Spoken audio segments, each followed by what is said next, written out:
Taxi! 1, 2...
Brilliant criminals at the climax of their most magnificent effort.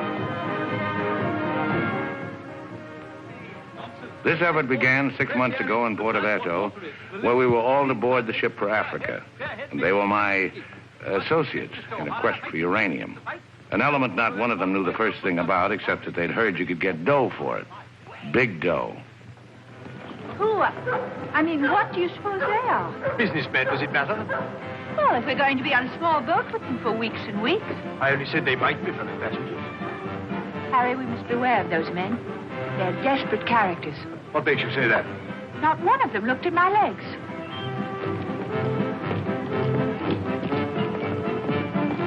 Good morning, Mrs. Dannreuther. Good morning, Billy boy. Care to join us in a stroll? Turn up the liver, sweat out the toxins, help nature to help you? Wouldn't dream of it. Really, Billy, you mustn't be so offhand with Mr. Peterson. If I were to treat him with more than common politeness, he'd misunderstand and try to push me around. Mr. Peterson is a bully.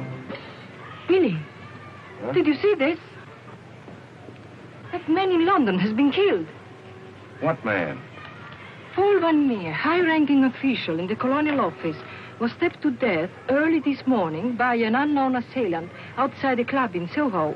This is the third crime of violence to occur in that vicinity within the past month. What is it, Billy?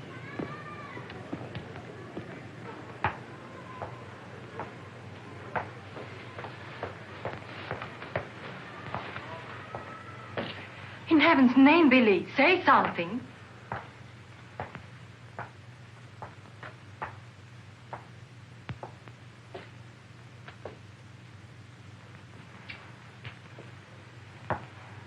Understand, of course, that Peterson arranged this. It seems there's been a lot of violence around there lately. I don't pretend to be a fool. But look, Billy, this happened early Tuesday morning. We'd all left London well before that. What about Jack Ross? What about the galloping major? But I thought he only stayed behind to get that phone call from Mombasa, if it came through. He'll be here this morning. Well? Don't get so excited. Don't jump to unpleasant conclusions. Jump? They might as well have drawn a map. Why was Peterson worried about Van Meer? What made him think he was dangerous? He was afraid Van Meer wouldn't stay bought. Afraid he'd get the wind up after we'd gone. He had visions of him trotting upstairs to his superiors, announcing I have certain information that certain persons have paid certain sums of money. Don't talk so loud, Billy. To obtain illegal rights to certain mineral supplies. That Indian, that Raja or whatever he was, that you worked for in the old days, he killed a lot of people, didn't he? Ah, but he had a better style. Besides, he was out for a kingdom, half the size of France. What's the difference between that and millions of dollars? We must think of the future, Billy. This is our big chance. It may be our last. Except for Mr. Peterson, we couldn't even pay last night's hotel bill. Where are you going? Now to a cafe, drink a lot of Pernod, and listen to the band. You won't make a fuss, will you? It doesn't do to make a fuss. You have to think of the main objective. Naturally, it doesn't do to be fussy.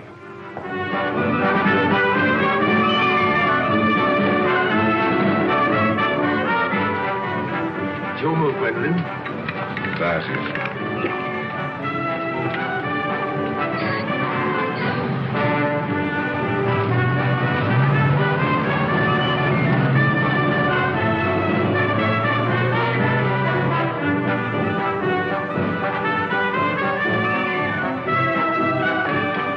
Luggage is in there. Bring it up.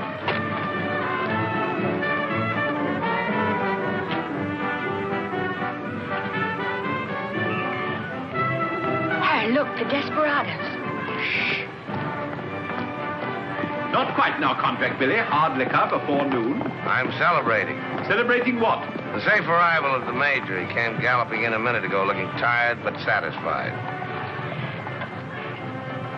I take it his mission was accomplished? Yes, well, it's getting on for lunchtime, gentlemen. I'll see you later, Billy. Your move, Gwendolen. Gwendolen, it's your move. Oh. Check. Last. Are you sailing on the Niagara? Africa bound. So are we. Oh, my name is Chelm. This is my wife. How do you do? My name's Dannreuther. How do you do? Are your friends sailing too? The whole kit and caboodle. You're a very mysterious group, I must say. Really, Gwendolen? How so mysterious? Well, for one thing, you all appear to be of different nationalities.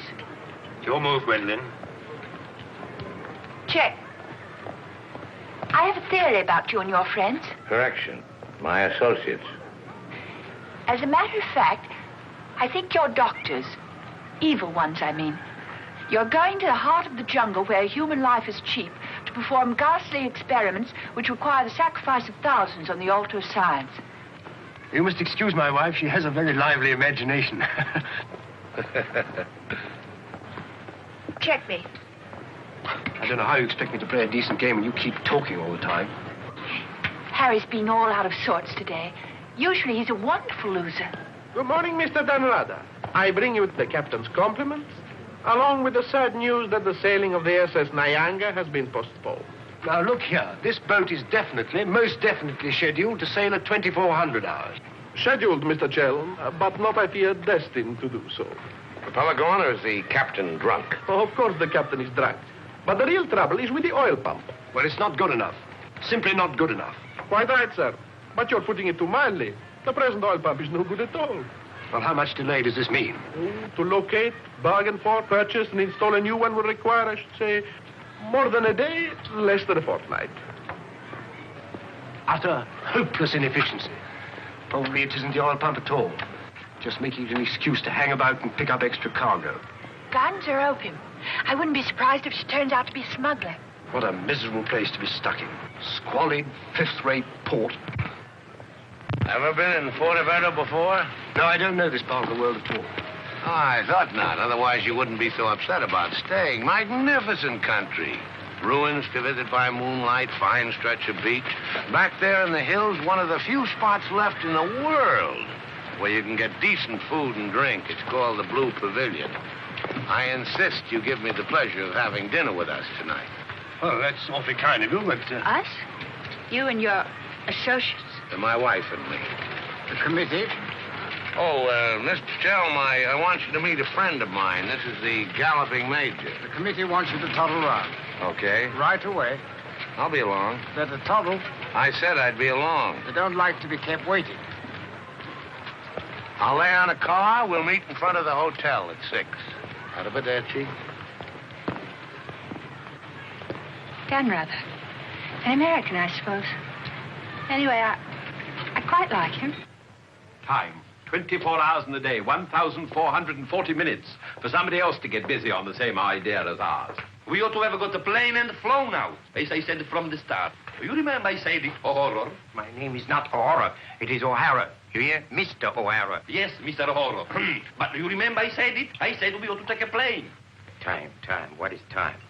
Swiss manufactured, French hoarded, Italian squandered, Americans say it is money, Hindus say it does not exist.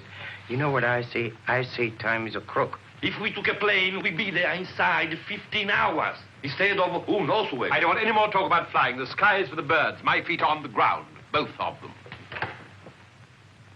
Come in, Billy, boy. What's all the fuss about? No fuss, Billy. We're merely wondering what course to pursue in view of this unfortunate delay. Join the peasants in their revels. Go to church. Write your memoirs. Very funny. I like an associate of mine to have a sense of humor. Good laugh does more for the stomach muscles than 5 minutes setting up exercises. And now that we've had our moment of fun, and all the better for it, let's get back to the question.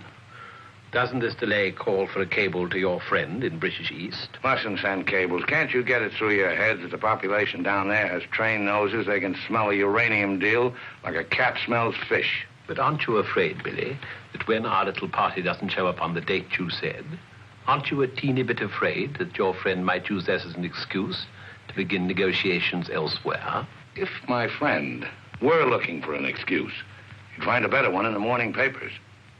What do you mean? I'm talking about the untimely demise of Paul Van Meer. I'm appalled, Billy. What an unwholesome opinion you must have of your colleagues to imagine that we... Look here, Peterson, you don't have to convince me of anything. You don't care what I think as long as I don't do anything about it. And I won't, unless you ever decide to sick that knife-happy little junkie on me. Watch yourself, laddie. Now, Jack, behave yourself. Sit down. For shame, Billy. I think you owe an apology to everybody in this room. And if you're half the gentleman I know you are, I'm sure you'll make it. As I was saying, Peterson, you've nothing to worry about. My friend won't pull out unless I tell him to. For purely venal reasons, that's the last thing I have in mind. Jack, give Billy a light.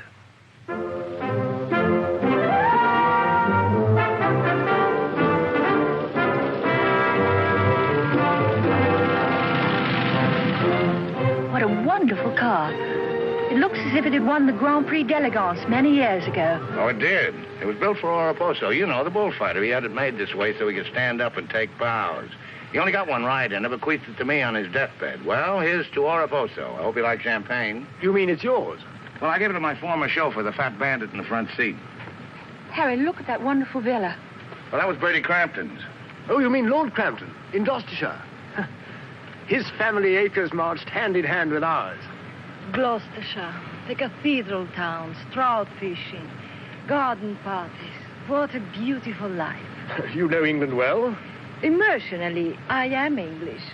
I serve tea every afternoon with crumpets, and I've always kept up my subscription to Country Life and to Tetler. Trouble with England, it's all pomp and no circumstance. You're very wise to get out of it. Escape while you can.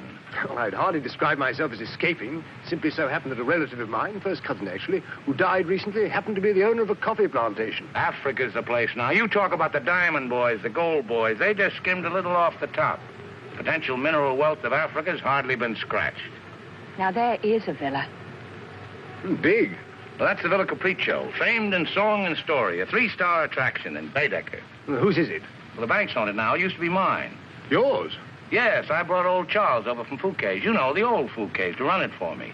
Then when I decided to pull up stakes, I bought him this restaurant we're going to. Least I could do to show my appreciation. Well, here we are. Charles! Charles! Wait here a minute while I rout old Charles out. He doesn't even know we're in this neck of the woods. Charles! Charles! He must think we're extraordinarily naive. Knew all those people. Owned that vast villa. Bought this place because he liked the fellow's cooking. What utter balderdash. Oh, perhaps he did. I beg leave to doubt it. Did you notice his wife? She seemed to be rather a sensitive little woman. Really embarrassed by all that rot. I am sorry, signore. As you see, we are closed. We do not open for another 2 months. Charles, what the devil's going on here? This place is falling to rack and ruin. Place is closed. We shall have to dine in the hotel after all. Monsieur Dan. Monsieur Don.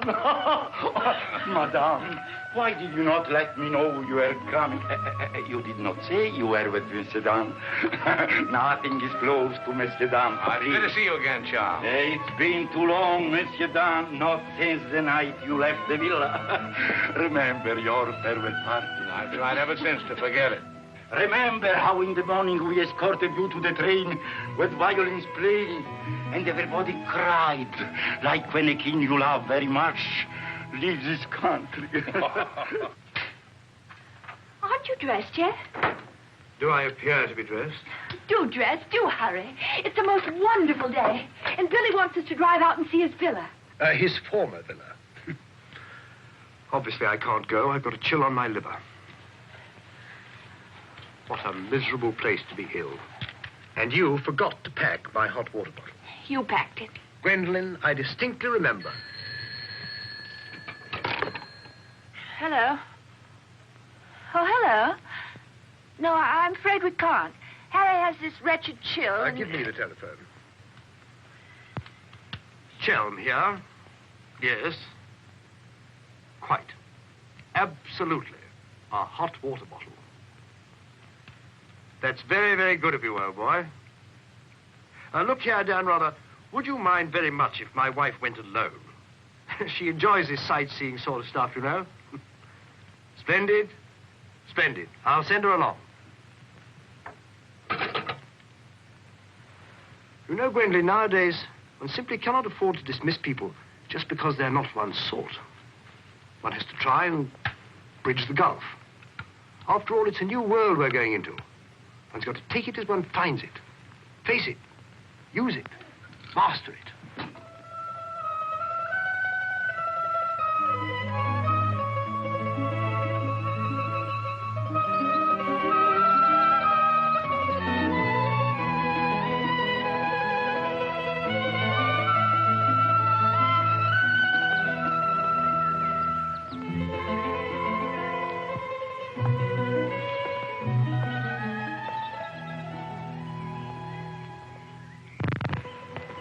You know, I've seen Americans on the street, and in the cinema, of course, but I've never talked to one before.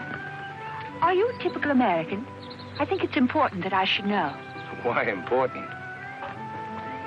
There are two good reasons for falling in love. One is that the object of your affections is unlike anyone else. A rare spirit, such as Lord Byron. The other is that he's like everybody else, only superior. Harry, for instance, is the very best of a type. Well, as you must know, I'm a typical rare spirit. How long did you live here? Oh, the longest I've ever lived anywhere is 2 years. Well, when you were a child. Didn't you ever have a mother and a father? In a house, in a street, in a town? No, I was an orphan until I was 20, and then a rich and beautiful lady adopted me. You know, I've changed my mind about your being an evil doctor. You're off to keep a rendezvous someplace in Africa sacred to the tribesmen. You're going to found a new empire and make yourself master of the riches of the world. But you need a beautiful blonde queen to impress the natives as the incarnation of the Queen of Sheba. That's why you're making a pass at me. Am I? Of course. I don't generally go sightseeing with strange men. You don't believe that, do you? Well, I believe anything you say. Do you? Well, you shouldn't, you know. You really shouldn't. Mr. Chelm? Yes? It's I, Mrs. Dannreuther, Maria. Oh, come in. Tea for two and two for tea? Now, that's most awfully kind. You shouldn't have troubled, really. Billy told me you had a chill. Bit of one on the liver. 2 tarsal. Milk, of course. Of course. I feel I should like somehow to do him a good turn of some kind. You do? Well, naturally. Oh, I see. Naturally. I think it would be nice if you were able to do something for him. Help him along. Give him the benefit of your advice. Delighted, of course. For instance. Oh, something with business. He was very pleased with that tip you gave him on the way home last night about the gold shares. I've forgotten what I told him. What was it? I don't remember either. I was listening to your voice. I wasn't listening to what you said. You see, if you were helping him, it would be so much easier for us to be together a lot out there in Africa. Was he any head for business? Why, he's simply brilliant. I wouldn't have thought it. But of course he is. You don't suppose I'd marry a ninny, do you? If you imagine that Harry's simply going to Africa to plant coffee, you're very much mistaken. In point of fact, coffee is the least of Harry's interests. In point of fact, the land he is acquiring is extremely rich in certain minerals.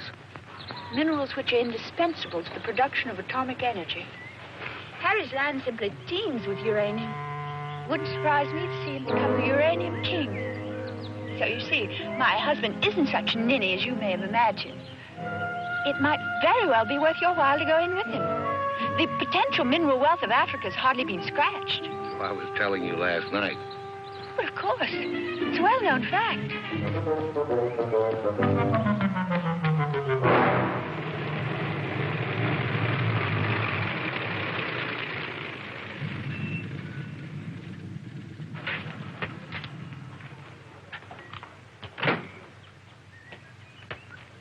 Billy boy.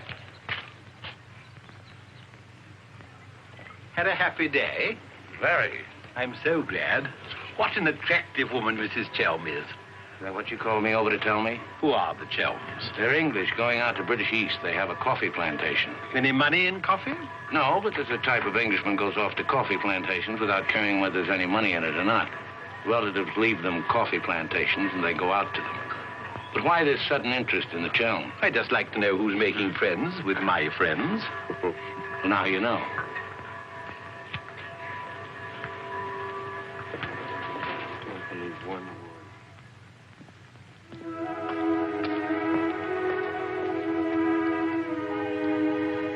You know, if I ever leave you, it'll be for someone of the type of Harry Chelm. Well, bully for you.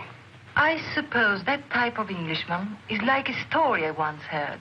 An English gardener in England was showing some Americans one of those wonderful English lawns. And of course, they wanted to know how to make a lawn like that. And this English gardener said... He said all you have to do is get some good grass and roll it every day for 600 years. I heard that story before you were born. Englishmen tell it when they're feeling down in the mouth. Just don't understand the Chelm type.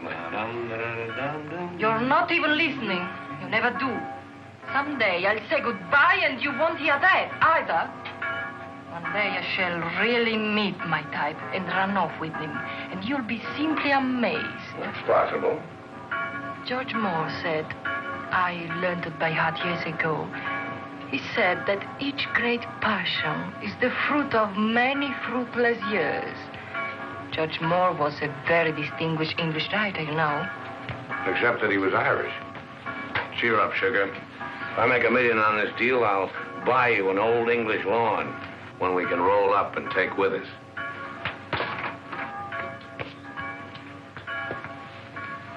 Billy, good morning.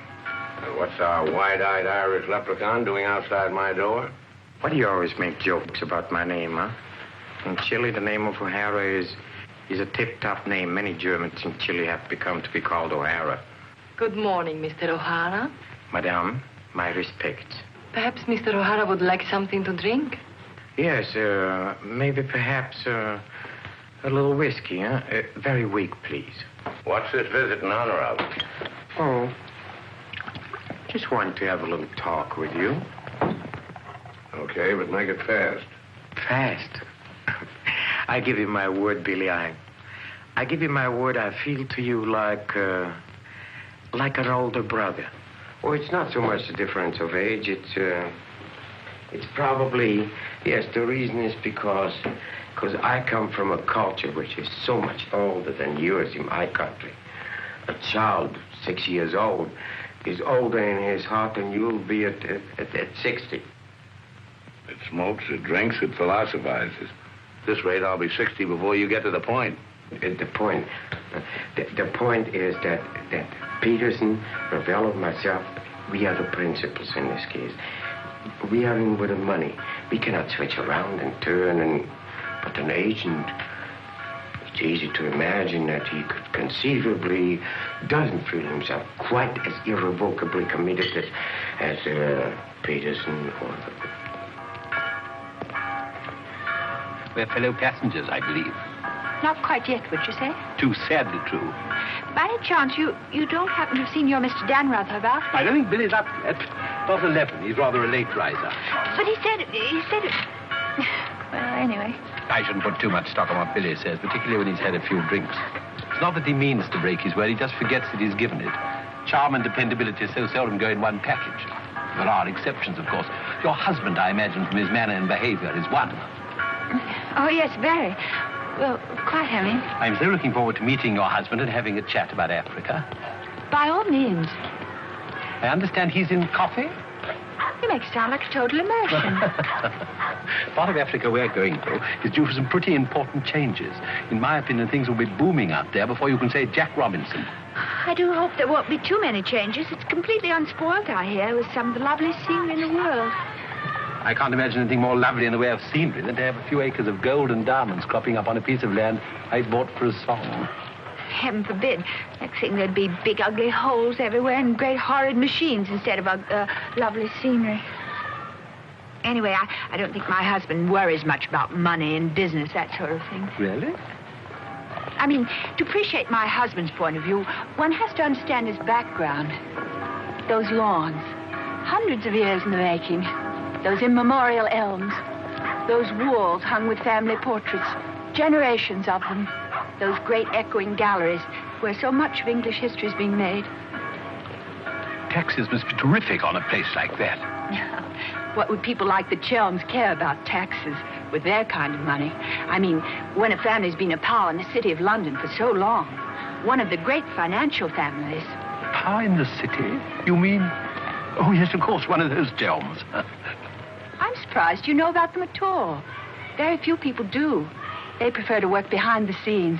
I find it rather hard to believe that a man in your husband's position would go to Africa just for the coffee planting. You're very quick, aren't you? In point of fact, he isn't. In point of fact, he has a very special reason. So I suspected. It has to do with sin. Sin? Since the war, my husband has been almost exclusively concerned with spiritual values. He feels that if he can get away there, in the heart of Africa, he will come face to face with essentials. He wants to work out the problem of sin. Sin? Why, yes, of course. Isn't that what we're all most concerned with? Sin? Gwendolen, what are you doing here? I thought we were supposed to meet on the beach. Harry, I want you to meet Mr... My name is Peterson. Been having the most delightful talk to your wife. She tells me you're interested in spiritual values. I myself am vastly Harry, concerned. we'd really better be going. You'll excuse us, Mr. Peterson? What have you been telling that man? Nothing, Harry. He got onto the subject of religion, and I just happened to mention that we usually go to church on Sunday. Billy, I think it is high time you take stock of yourself. Can you truthfully say about yourself, I, Billy Dannreuther, have acted fairly and squarely to my associates, huh? But of course he can, Mr. O'Hara. Everybody knows Billy's the soul of honor. Shut up, sugar. Perhaps he's the soul of honor, and perhaps appearances are deceiving. You mind telling me what it is I'm supposed to have done? Nothing. It's your conduct. Your conduct doesn't... Your conduct does not inspire confidence, and confidence really is the most important necessity in an undertaking of our kind. One may be completely innocent, but if one's actions invite suspicion, one might as well be guilty. To be trustworthy is not more important than to seem to be trustworthy. Billy, have you done something you shouldn't have? Tell me, Billy. Tell me the truth. My conduct. Who do they think I am, their hired man? But you are, you know. You are the hired man. How good and kind of you to remind me. How good, how true, how kind.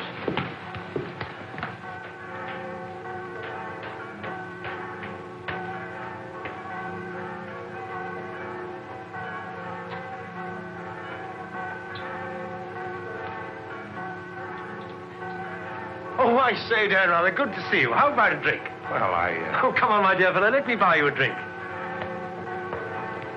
Oh, Gwendolen, don't forget to send one to Aunt Beatrice. Can't understand it. Gwendolen distinctly said she'd join me on the beach. Then I come back and find her sitting there in that cafe. Extraordinary creatures, women. well, let's drink to them. Pano. Scotch. Come on, you tiny little wreck, have a drink. We're drinking to women. Take the drink, but won't join you in the toast. Glass of Irish. Women. Hitler had the right idea. Keep them in their place. Kleine Kinderkirchen, babies in the kitchen. Say what you want to about Hitler, he had his points. Come. Look This here. generation's had its chance. Hitler, Mussolini, those were the men. Now is the age of the barbarians. The world's going up in smoke. I say, let it come, get it over with. Well, if you don't mind, I'd like another year or so of worry. Worry? Just 1 minute, laddies. I've just 2 or 3 words to say to you, laddies, and that's don't worry. Don't ever worry. I'm in a position to know secret information. The Rosicrucians, the Great White Brotherhood, the high secret orders. But you've no faith. You must have faith. Faith and power, secret power. Men who guard the trust from the deepest inside of the whatchamacallit. Mystic rulers, all one club, chained together by one purpose, one idea. Mankind's champions. Follow me, Billy? Oh, why, of course. This generation's had its chance. Hitler, Mussolini. I can't stand here and permit you... Are you interrupting me? Relax, Jack. Have another drink. I simply want to state that things don't happen to be what certain people imagine. An officer may find himself strapped for money, and he may undertake certain things which in other circumstances, no. Absolutely no. Absolutely. Absolutely no. In the old days, I should have simply told people of your ilk to buy their own drinks. Poor old Jack. I'll teach you. I'll teach you to insult an ex-officer of the Indian Army. Well, are you yellow? The bar. You're Major Ross? Right. Ross here. Right. Right again. Come along, the committee. Saved by the bell. I've never heard such rot in my life. Sin. Oh, sin. All I could do was to keep a straight face. No, I'm certain of it now. These are 2 very clever and dangerous antagonists. Sit here and help me close. But how could they possibly know what we're up to? Great interests like the Chelms have ways and means. Yes, and I'm convinced they're out to get us even before we get started. We must get ahead of them. Time has entered the picture in a new way. Never forget the time factor, gentlemen. It always enters the picture in the end. I'm sending a cable to London. I want full information on those Chelm interests. British Africa, too. Check up on his interest there. Every time the plane lands, I'll try and reach you by telephone. Keep me informed of the latest development.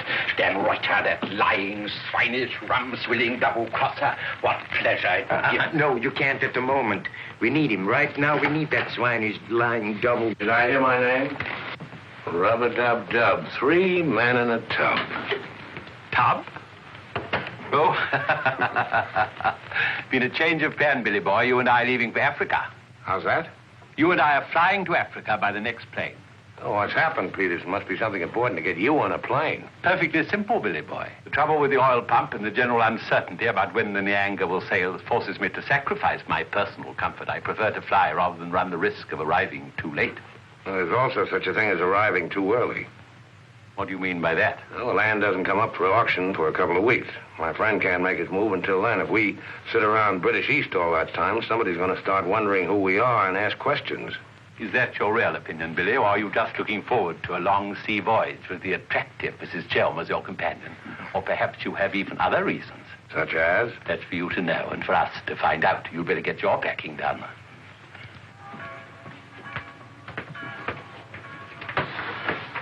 Billy? Where are you going? Off to Africa, flying. Just like that? Weren't you even going to kiss me goodbye?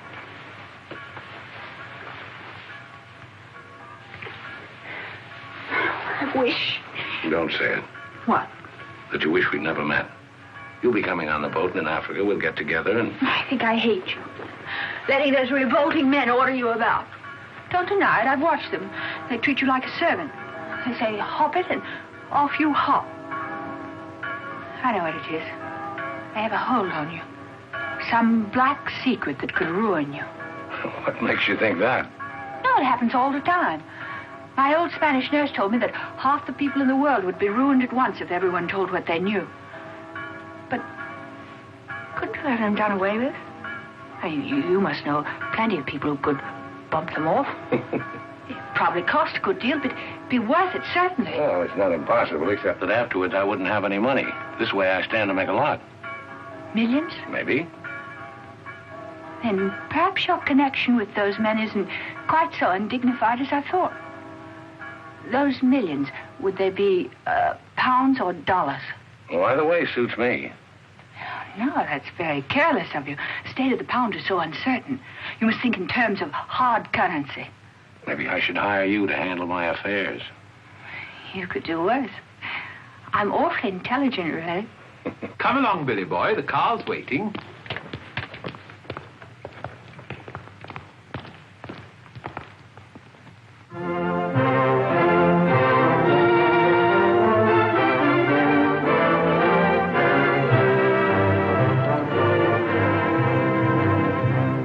Can't get faster than this, we'll miss the plane. Press on! Press on!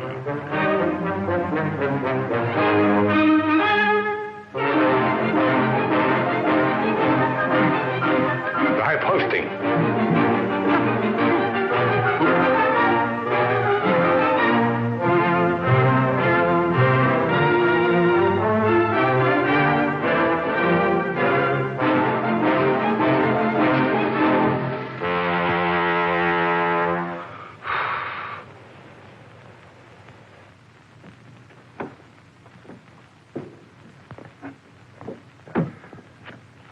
Bisogna spingere. Push, push.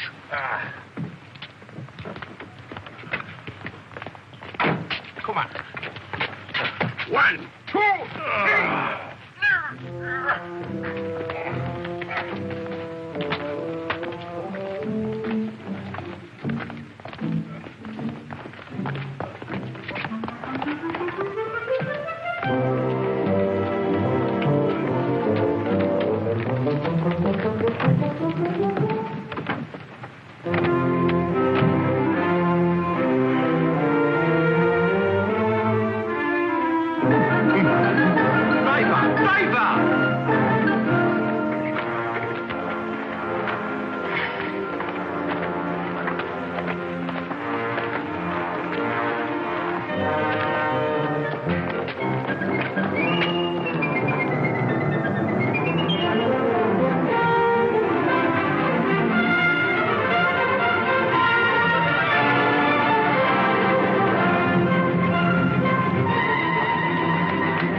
beautiful car. You did that on purpose. What? You planned it that way. I know what you're up to. I know everything. I know about the uranium on the Chelm's land, the Chelm interest in the City of London. The what? You heard me, the Chelm interest. I take it your information comes from a reliable source. It does, from Mrs. Chelm herself, in fact. Ah, magnificent. Simply magnificent. You must pay me back for the loss of my beautiful car. If you weren't a benighted jackass, if you could see as far as you could spit, you'd know there's no such thing as a Chelm interest. You'll have to do better than that, Mr. Dannreuther. Very much better than that. Don't believe me. Check with London. If you find out he's anything more than a down-at-heel Gloucestershire squire, you can have my services for nothing. You mean Mrs. Chelm is an unqualified liar? Well, let's say she uses her imagination rather than her memory. You will make restitution with no Mr. Dan, either the money or a new car. Why, you fat bandit, I gave you the car in the first place. How I came by it is beside the point. The fact you gave it to me doesn't make it any the less mine. Shut up. That's right. Threaten me. It is not enough that you destroy my beautiful car. Now you... my beautiful car!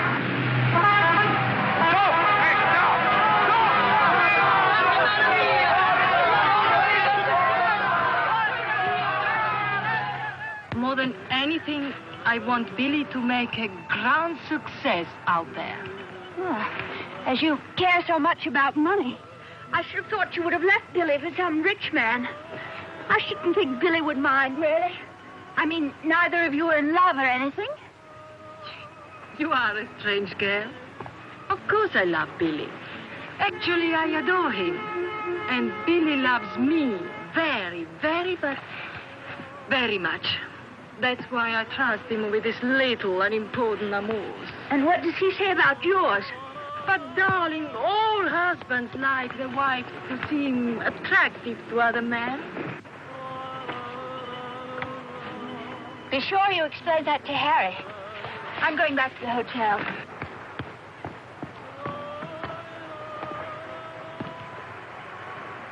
This is Dannreuther, Maria.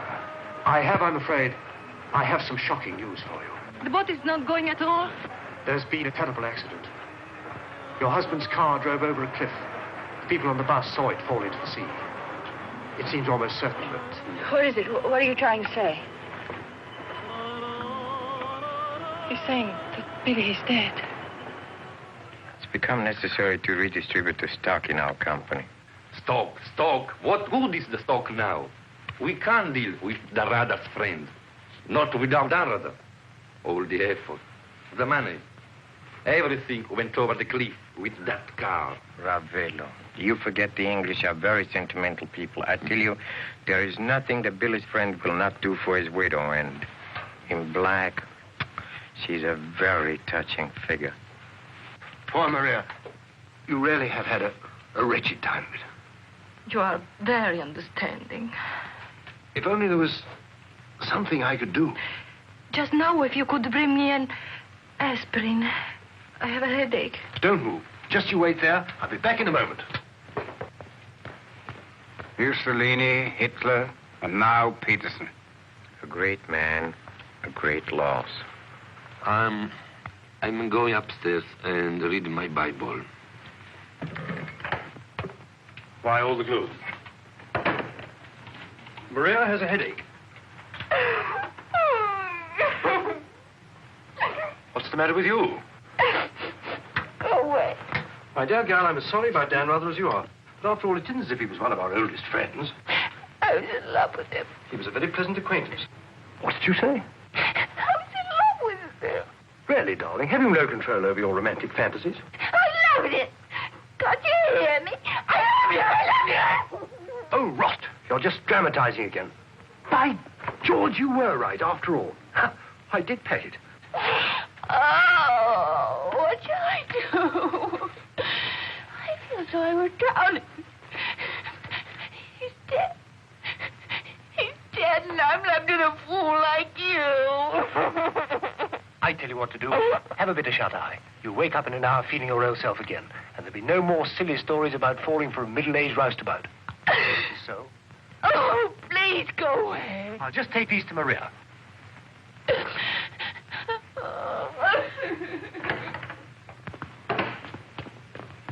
Mr. Chelm, this is very important, for you as well as for myself. Yes, well, get on with it. There is now an opportunity for you to secure enormous profits with virtually no risk. I want to beat about the bush. Our purpose in going to... For you as Billy's widow, it will be very easy to persuade his friend in British East, and for capital, we have Chelm. Quite evidently, you've been misinformed as to my interests.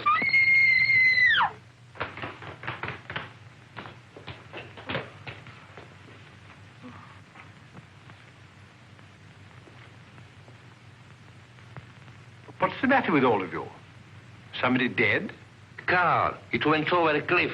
We thought you'd both been killed. Dannreuther, I'm delighted to see you're alive, but your wife is in a fainting condition. You mean you're not dead at all? Obviously, I'm not dead. I knew you weren't dead. I knew it. I counted 13 backwards 13 times. My old Spanish nurse said if you did that, a miracle would happen. And you see, it has. Ladies and gentlemen, I bring you the glad tidings. The captain is sober, and the SS Nyanga will sail at midnight.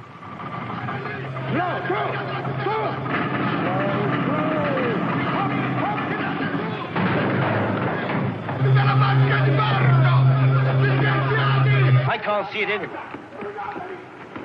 What can have happened to it? My dispatch box, where is it? A black tin box this size. What have you done with it? Guardi che la sua valigia gliel'ho messa in cabina. I told you to take the most particular care of it. I shall not go on board till my dispatch box has been found. Having trouble, Chelm? I think that I can't cope with myself, thank you. È la seconda volta che glielo dico. La valigia gliel'ho messa in cabina, è inutile che insiste con me.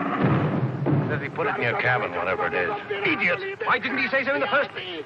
Say, look. What's happened to Harry? He's been giving me the fisheye all evening. Oh? What is it?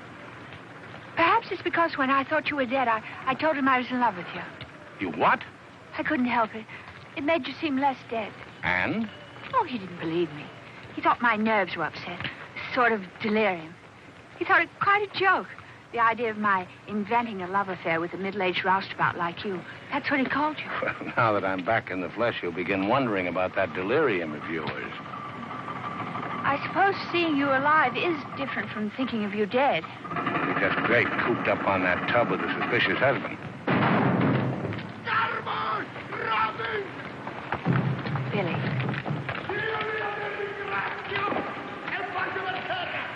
Let's not go.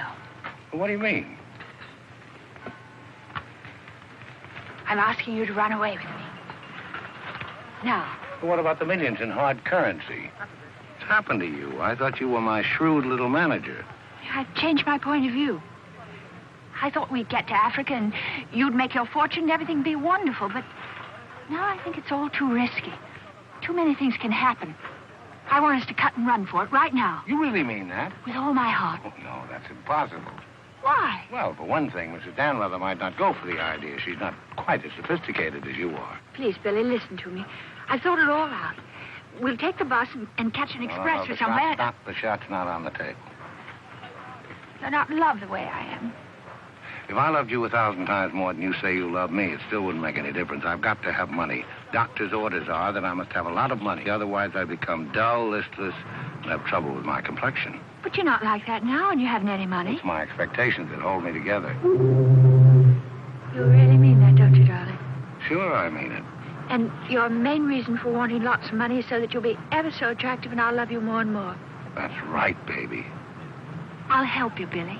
I can, too. I'm something of a witch. My old Spanish nurse said I could have been a professional. Don't look now, but they're raising the gangway.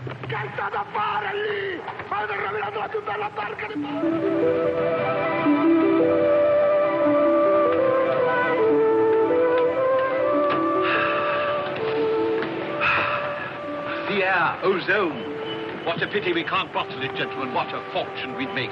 Neptune's mixture. Now breathe deeply. Remember, every breath is a guinea in the bank of health.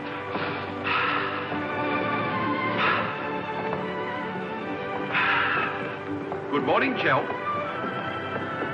Why, that's good. Very good indeed. I didn't know you were an artist, Mrs. Dannreuther. I'd hardly call myself that. I only dabble. The nose is not enough long. The ears are too small. Only has one eye. Now, come along, gentlemen. We must not dawdle. Blow the man down, bully, blow the man down. Blow, blow, blow the man down. Blow the man down, baby, blow the man down. Good morning, Mrs. Chelm. Let's hope she breaks her neck. Blow the man down, bully, blow the man down. Blow the man down, bully, blow the man down. Blow, blow, blow the man down. Blow the man down, bully, blow the man down. Give me some time to blow the man down. Mr. Peterson? Mr. Peterson? Radiogram.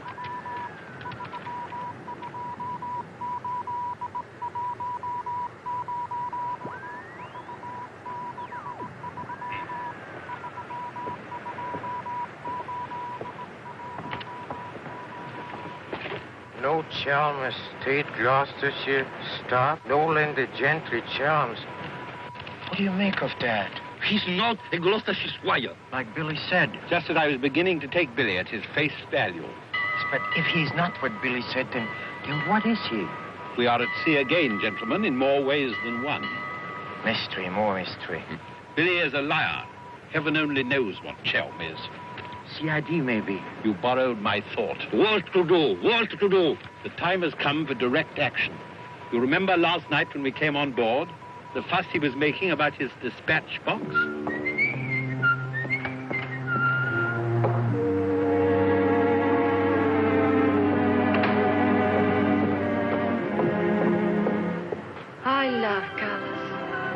working with them is an endless puzzle. Your face, for instance.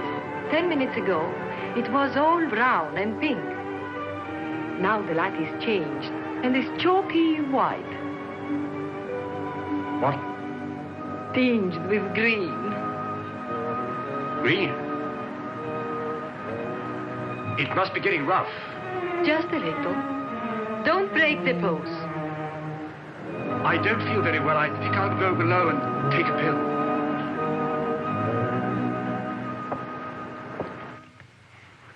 It's incredible. Harry Chelm is just Harry Chelm. nothing. Nobody. A ruddy refugee from Earl's Court. With a hot bottle. Look. And a letter of introduction to the secretary of the governor. The secretary, mind you. Disgusting. Purser! My box! Feet up and down, isn't it, sir? It's gone. Oh, yes, indeed. Major Ross took it. I saw him sneak it out of your cabin. I like to keep my eye on what goes on aboard the ship. Where did he take it? I believe it's Peterson's cabin. In fact, I'm sure.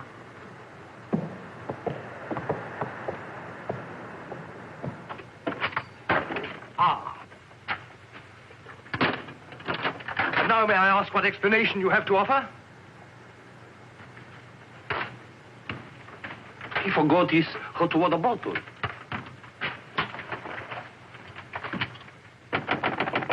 Billy. Come in. Billy, have you heard what's happened? I've seen the paper in days. It's not funny. They've stolen Harry's dispatch box. Who stole his dispatch box? That dreadful little major. He took it to Peterson. They went through it. It's all your fault. I suppose you know that. My fault? Well, the poppycock you've been peddling, all that junk about the Chelm interest in London, uranium on your land. Well, in a way, you're the one to blame. I'm the... I mean, you acted so superior. I was falling in love with you, and I couldn't bear it for you to think I was just a nobody. Married to the son of a boarding house in Earl's Court. The son of a what? A boarding house. That's what Harry's parents do. They run a boarding house for decayed gentlefolk. But the way he talks, the way he acts, I thought It's just that he sees himself in a place in the West Country with trout streams and horses, leading the life of a country squire. It's not his fault if people take it for granted that he has a place like that. He's never once said that he had. Well, country gent, son of a boarding house or whatever he is. I suppose I'd better get his box back. Oh, he got it back himself. Well, then there's no harm done. Except that Harry's gone to the captain. He's going to have them put in irons. He is what? He says that's what they did in the Royal Marines. Look here, Skipper, there's a perfectly simple explanation for all this. I happen to own a dispatch box which is very similar to Mr. Chelm's. When I didn't find it in my cabin, I asked Major Ross to see if it had been stowed away somewhere else by mistake. The Major found what he thought was my box in the saloon with some other luggage. The box has been in my cabin ever since we sailed, under the berth. As soon as I saw the box, of course, I realized at once that it wasn't mine. I simply opened it to find out to whom it belonged so that I could return it to its rightful owner. I can't conceive why this gentleman should imagine I should be interested in a box containing patent medicines. I'm not a hypochondriac. Purser, tell the captain exactly what you told me about the box. Why, sir, you asked me whether I'd seen it, and I said it might be the one I'd seen being carried along the passage by Major Ross. You distinctly told me that you'd seen it being taken from my cabin. Oh, you must have misunderstood. You were rather ill at the time, if you remember, sir. That's all, Purser. He's been bribed. He's in league with these criminals. Just a case of a misunderstanding. That's how I look at it. Now, what about a little cognac? To wash away any ill feeling. I don't care for a drink. And let me assure you that this matter is far from settled. While rifling through my personal effects, I feel certain that you must have noticed I had a letter of introduction to the secretary of the governor. I suspect he'll be much more interested in what I have to say than this gin-soaked so-called ship's captain. You mind your tongue! Any more else? You're the one I put in irons. As far as I'm concerned, this is a close incident. Chelm, you got your box back. Why don't you forget the whole thing? What possible interest do you expect the Colonial office to take in? On the contrary, I expect them to show considerable interest in a gang of crooks who are trying to swindle the country out of vast uranium deposits.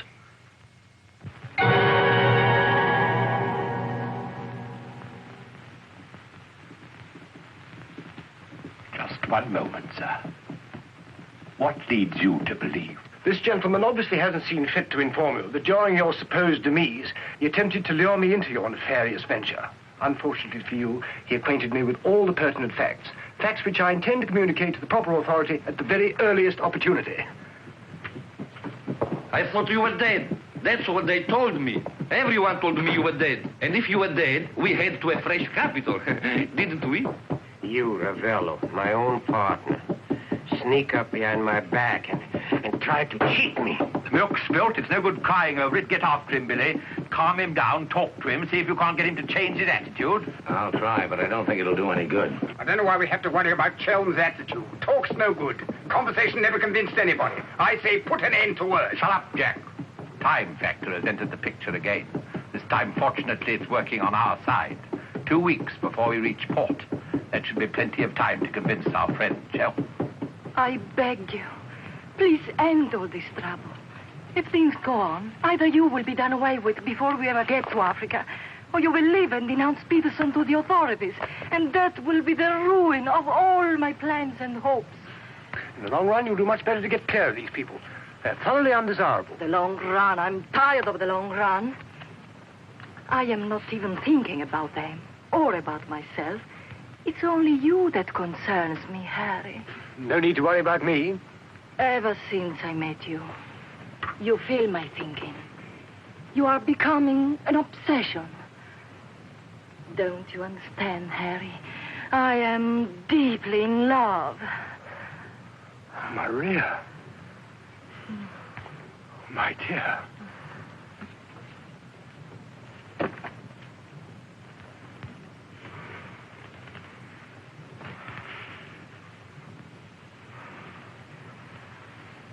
Only you could make a woman feel like this. All I want is to be in your arms, now and always. You forget I'm going to be done away with. Oh, no. It will be easy to arrange. What you must do is this. You will write me a letter. A love letter. You will tell me that you cannot denounce Peterson, because then I will suffer too. Because you love me so much, you cannot bear to hurt me. Such a letter they will believe if I show it to them. My dear girl, you must see that this is quite out of the question. I don't propose to make compromises. Not compromises, Harry, darling. But you can see if you cause trouble, the whole of our plans, my plans, you would not want to make the innocent suffer. It would be much better if you don't interfere, Maria.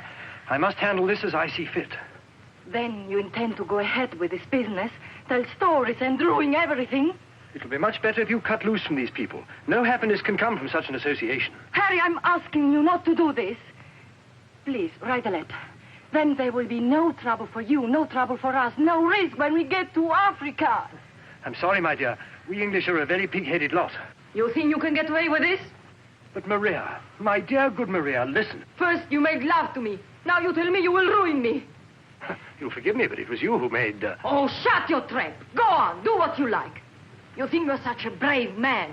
I'll tell you what you are. You are a heel. Huh. What the blazes now? What's happening? What's going on here? The oil pump's on the blink. The electricity's failed. Utter folly. A ship lying in darkness this way, we might well be rammed at any minute. I'll tend to this myself. Which way is the engine room? The passengers are not... I'm sure your chief engineer will welcome the advice of an ex-officer of the Royal Marines.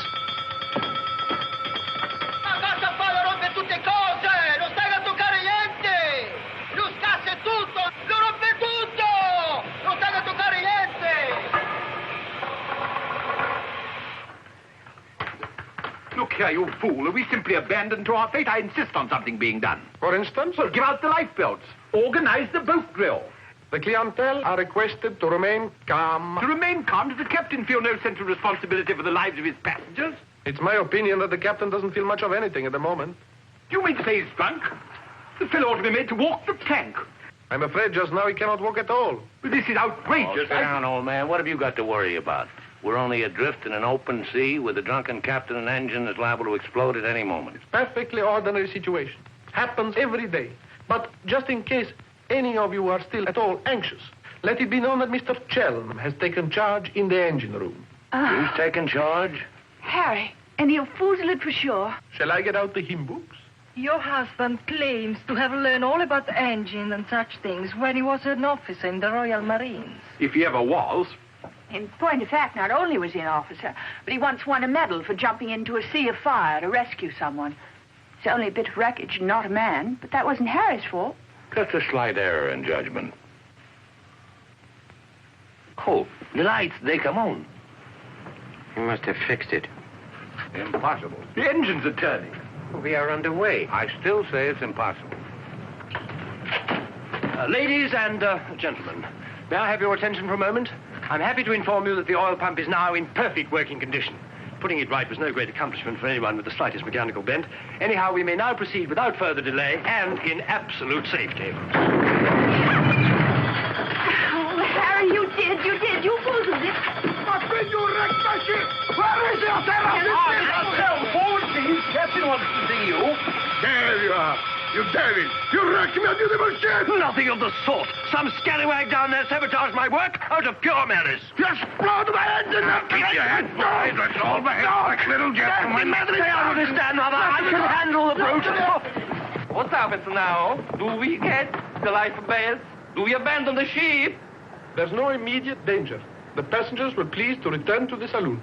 We're heading for the nearest port, and there seems to be some chance of our making it. Let's go. Come along. Now, who was last down? Last. Billy boy, be a good fellow and make a port the bridge. The Major has no head for cards. A few rubbers will soothe all our nerves. Oh, thank you. I'll soothe mine with a double scotch. In fact, I think I'll make it a triple. No ice, no water. Right, sir. How about you, dear Mrs. Dannreuther? Little bridge? Oh, so sorry. I have the most fearful headache. I think I'll go to my cabin. Oh, what a shame. Well, boys, we'll have to make it cutthroat. What about Harry here? Maybe he'll take a hand. That, under the circumstances, is a most unsuitable suggestion. Gwendolen, I must ask you to either move to another table or else leave the saloon. Oh, Harry, for heaven's sake. I don't care for my wife to associate with an associate of criminals. Don't be absurd. Billy's not a criminal. He's the best friend we have on this boat. We're not in need of such friends. You need any friends you can get. The only thing standing between you and a watery grave is your wits. That's not my idea of adequate protection. Purser, how much longer before this ship reaches port? If we ever do get to port, it should be within 14 or 15 hours. That's a long time. Sit down, make yourself comfortable, have a drink. Enjoy the Major's piano recital. Come on, Peterson, buy us a drink.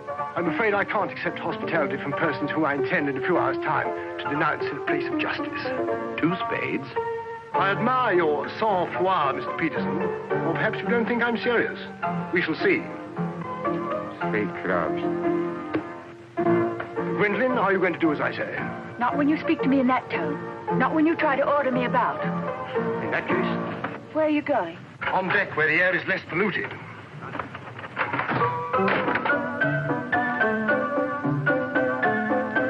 Sir, 4 tonics. I think you'd better go after Harry. Why should I? If he's going to be so childish and unreasonable. Take my advice, go to him, stay with him. I suppose you think we should keep up appearances. The loyal wife at her husband's side. No, Billy. I'm experiencing something that is rare and beautiful. And I shall not deny it, either by word or by deed. I love you. Let the whole world know it. I love you, I love you. Yeah, well, keeping up appearances isn't exactly what I meant. Then why do you want to send me tagging after Harry?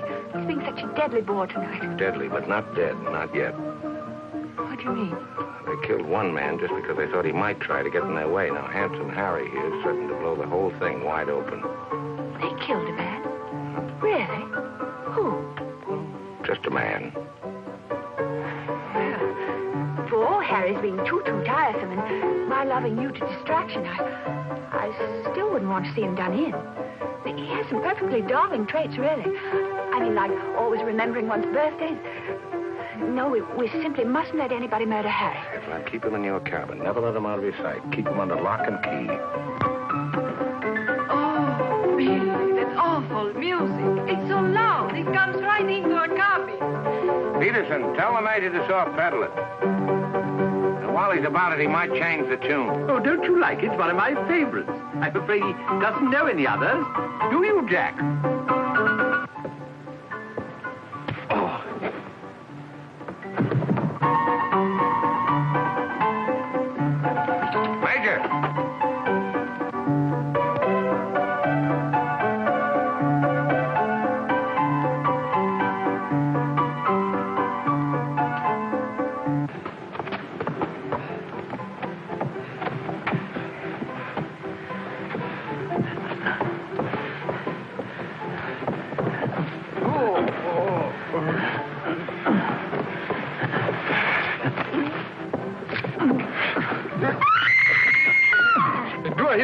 screaming?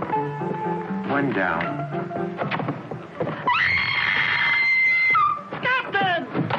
Captain!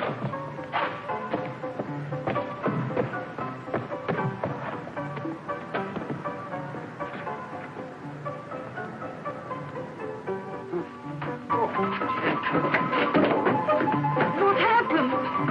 Oh, Billy, all that screaming. I thought someone had been killed. Someone nearly was. Indeed, they were. Look at the Major. Better get a new act, Peterson. The curtain's going down on this one. Every time I turn my back, someone makes trouble. The passengers break the engine, they beat each other with the feet, they throw each other overboard. That man attacked me. How you? You again! If I struck him, it was in self-defense. He came sneaking up behind me and tried to run me through with his sword. Is that true? Well... It's no use, Billy. My trying to protect Harry any further. I may as well tell the whole truth. Captain, it grieves me to confess this. But in point of fact, my husband has an illness of the mind. The medical word for it is paranoia. On occasion, he displays homicidal tendencies. The psychiatrists say it's because he believes people are plotting against him. And so he strikes back and tries to kill them. Gwendolen, for heaven's sake, woman, what's the meaning of this treachery? Believe it or not, Harry, I'm doing it for your own good. He knows. He saved my life. He'll tell the truth. I wouldn't contradict the lady. You wrecked my ship! You tried to kill the passengers! But I'm not a safe person on this ship. That's why you're against me. Let me go. I'll kill a lot of you. I warn you, Captain. When I kill you... Poor Harry. It's awfully sad. We've tried everything to cure him. Take your hooligans off. How dare you lay hands on me? You hooligans! I'll have you put in irons. You'll be the ones in irons. Good, good. We'll have no trouble from you. Scum! Mongrels! I'll bring you to book. Every one of you. Every man jack of you. After all, it was the only solution. Harry's safely locked in his cabin, where those beastly men can't do him any harm. On the other hand, he can't say or do anything now to interfere with your making that fortune in Africa. I mean, the authorities would hardly listen to the ravings of a lunatic, would they? Well, they won't even let him off the boat. Well, in that case, he'll just have to stay shut up for a few weeks. It's a bit hard on the old boy, don't you think? Yes, but after you've amassed all those African millions, we'll make it up to him. We'll buy him a country place in Gloucestershire with some rough shooting and a trout stream like he's always wanted. Maria will marry him, perhaps. She seems to have a very real feeling for English country life. And everybody lives happily ever after. Especially us, Billy. There's to abandon ship. What's going on? I believe, sir, that we're sinking. What? Station, everybody. Look your light, we're sinking. Harry! Harry, open the door! You must! The ship's sinking! Get back.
Him out there. He's a strong swimmer, isn't he?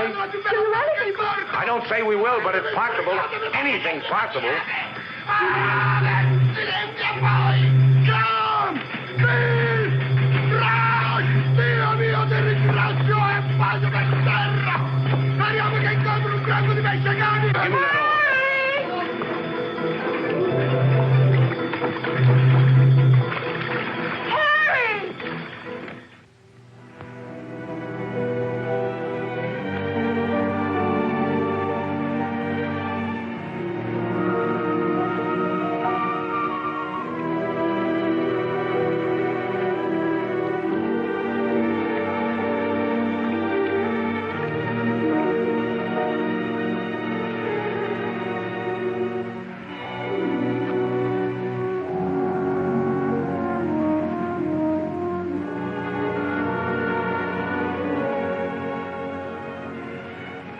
Where do you suppose we are? Africa. What part of Africa? Yes, that's important. What part? Not a bad place to land. No customs, no forms to fill out. Tell us at once where we are. It's important I know. You mean to say there are parts of the Dark Continent where you won't be received like the prodigal son? Olio. What's that? Olio.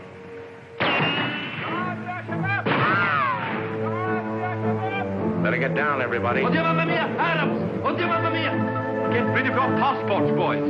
Mrs. Chelm, Billy Boy, my identity must remain a secret.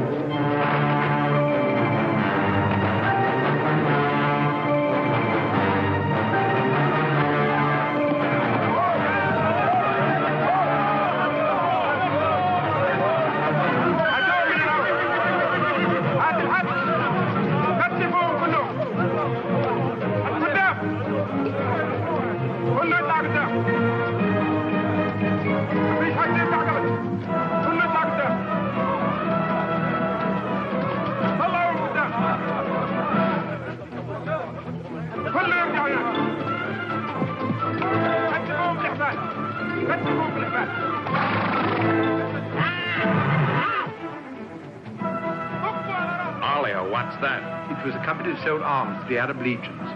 Wait a minute, that rings a bell. Some of the equipment we sold them was defective. Been too long under the water in the Gulf of Leyte.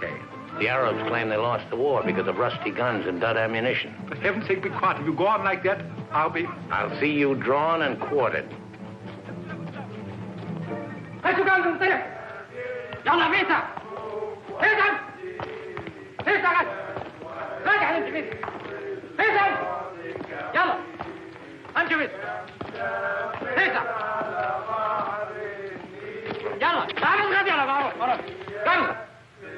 Are you going to allow them to bully you in this way?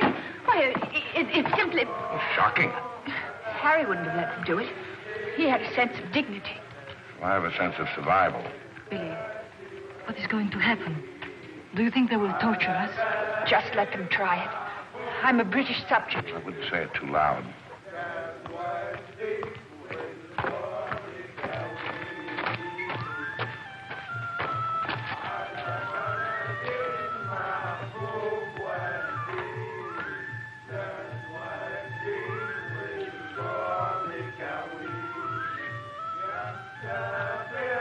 We shipwreck.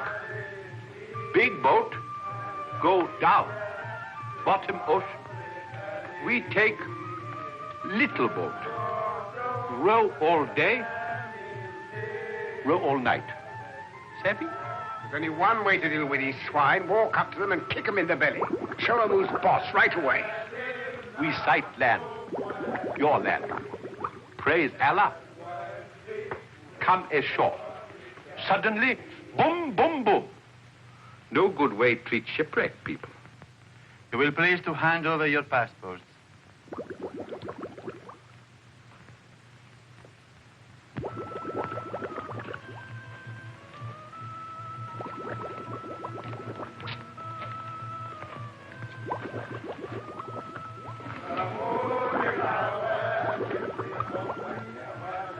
There seem to be 4 missing. Will those who have not handed over their passports hold up their hands?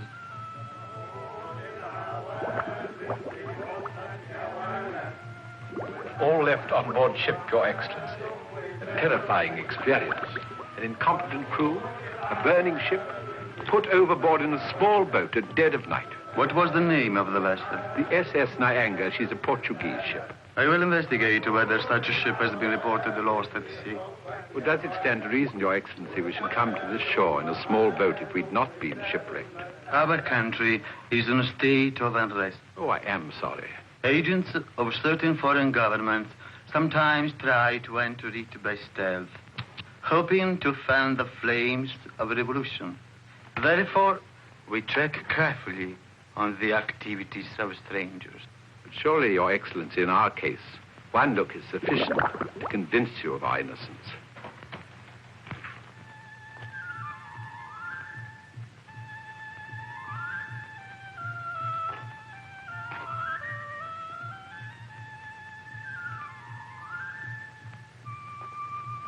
No. One look is not enough.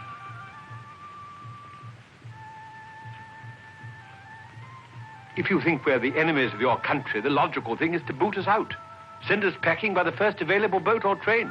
We shan't object. We've got important business elsewhere. Where is elsewhere? Central Africa. And what sort of a business? Vacuum cleaners, sewing machines. Ah, yes. Businessmen. All going to Central Africa to sell vacuum cleaners. Hat to hat, I suppose. And you, sir, I take it, are the head salesman, the ringleader of this group. Oh, no group. We met for the first time on board ship. Complete strangers to one another. Liar! The others all look at you each time I ask a question. I am a keen observer. You four are together. Oh, no, my fat-gutted friend. I'm not the illiterate, simple-minded native you're fool enough to take me for. I am a great man, a serious man. I spit on you, too. I spit on you and all your life. Off to the wrong start, Peterson. There's only one way to deal with these swine! Swine! You'd better be careful. My husband, my late husband, who was drowned in the Niagara disaster, happened to be one of the most important figures in the British government, Sir Harry Chelm. In point of fact, we had letters from the Prime Minister and the Queen telling everybody to be particularly courteous to us and our friends. So you see, if any harm befalls us at your hands, it will become a major international incident. Would you instruct that one that in my country a female's lips may move, but her words are not heard? Harry. If only you were here. And now, sir, you will stop abusing my intelligence and tell me who you really are and what is your actual purpose in being here. I'm a sick man. I've got a bad heart. I mustn't talk anymore. You refuse to answer. Well, that is interesting. It makes of it a contest in a game at which we excel. We of this country have had 4,000 years' experience in asking questions and getting answers. Who are you? Why are you here? Don't hit me again. My heart. I have an attack.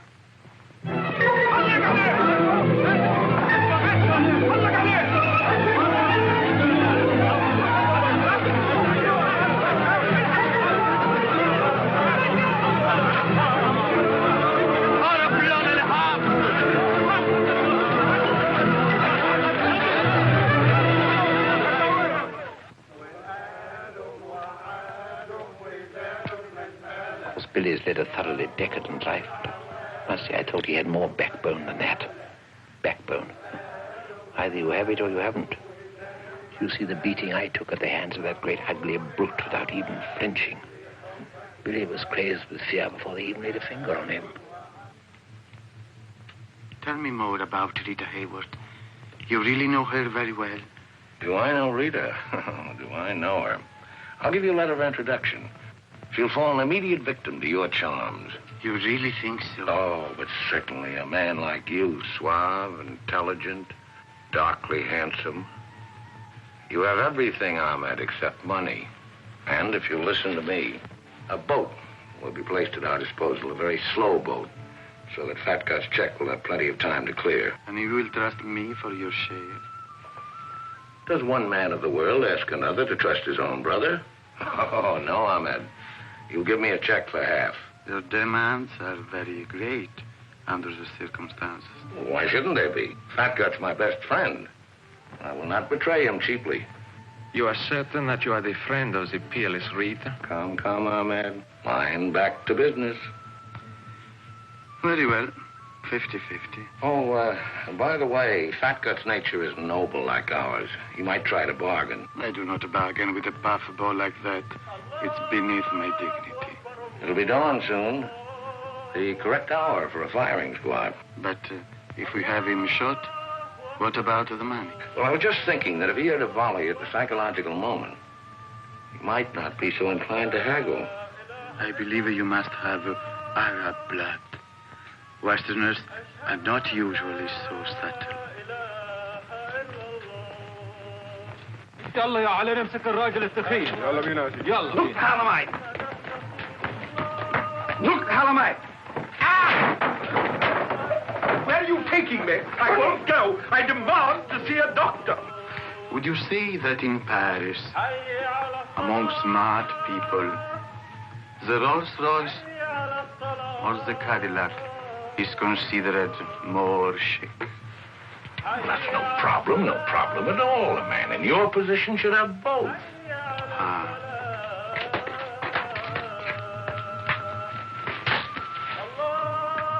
Mr. Dannreuther, I believe, would like a word with you. Billy, sit down, Peterson.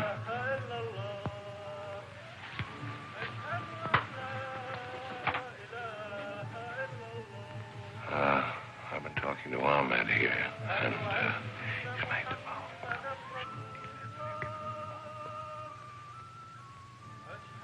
It's blackmail. I can't pay.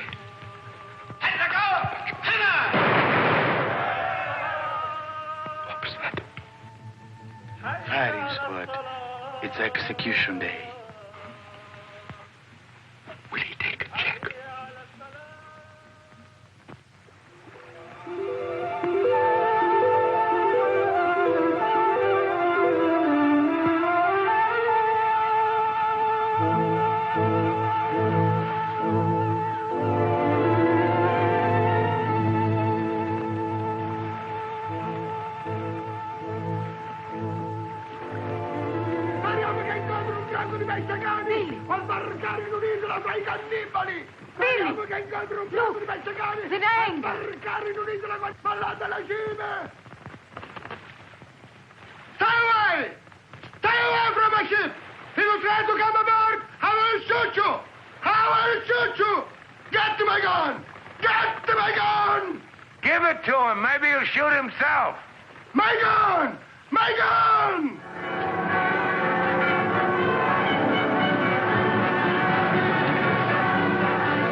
That's right. I'd like to ask you a few questions, if I may. Oh, I'm sorry, not now. Forgive me, but it's rather important. Yes, it always is. I was a newspaper man myself once.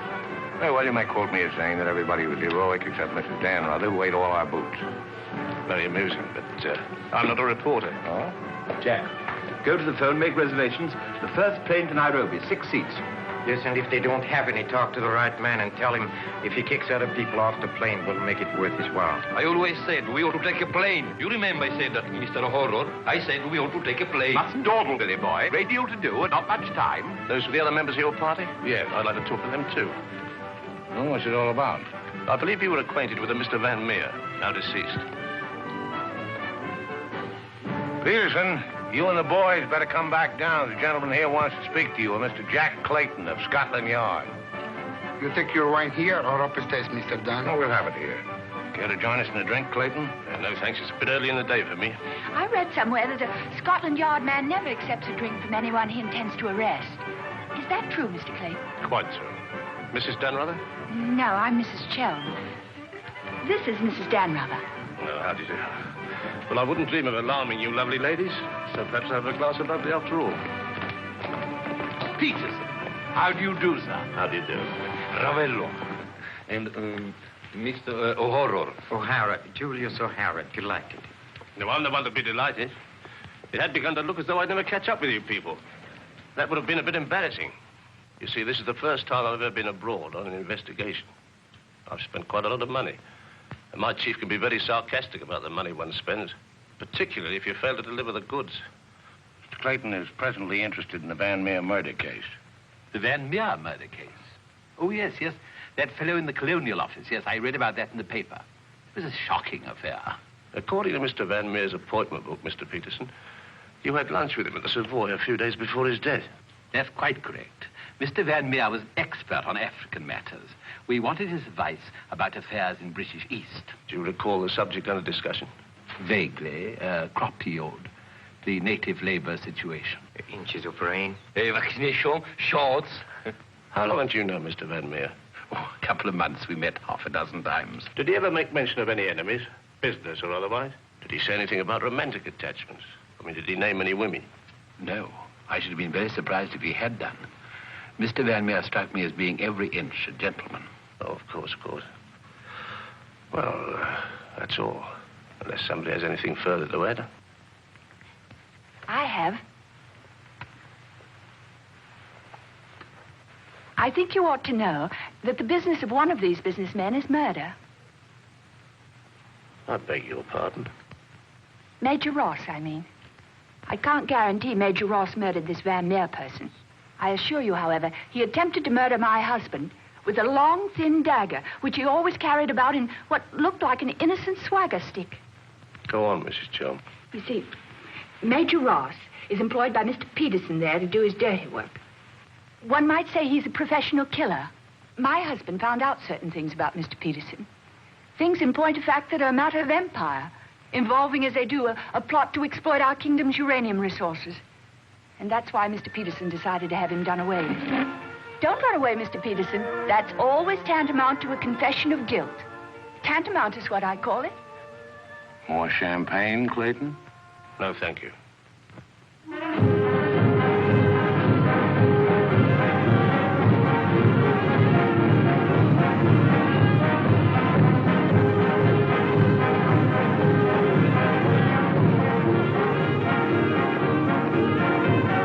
As I said before, very smart fellows indeed.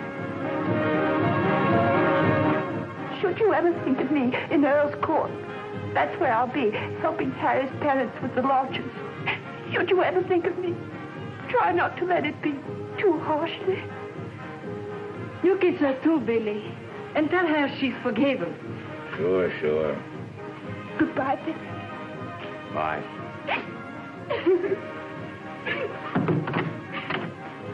For Mrs. Chelm, just came on the ship's wireless. Oh, by the way, Mr. Dannreuther, do you know that your associates are all in the Husgau? Oh, not that I'm a bit surprised. I put them down as thoroughly bad characters, right off the bat. But then there are so many bad characters nowadays. Take mine, for instance. Harry! He's alive!